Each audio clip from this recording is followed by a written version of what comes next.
abroad ka? Alam mo, kapag mag-abroad ka, dapat buo at malakas ang loob mo.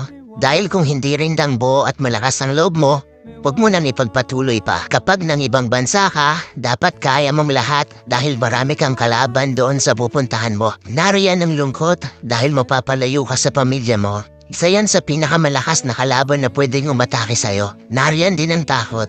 Takot at pagkabalisa kung maayos ba ang lugar na mapupuntahan mo. Maaari ka ring panghinaan ng loob dahil tanging sarili mo lang ang tutulong sa'yo sa oras ng pangangailangan mo. Pwede ka ding ma-depress dahil sa sobrang daming problema na darating sa'yo at lalo na hindi mo pa kasama ang pamilya mo sa tabi mo. Pagkawala ng pag-asa na makakamit mo pa ba ang pangarap mo dahil kulang pa ang panggastos mo kaysa sa sinasahod mo.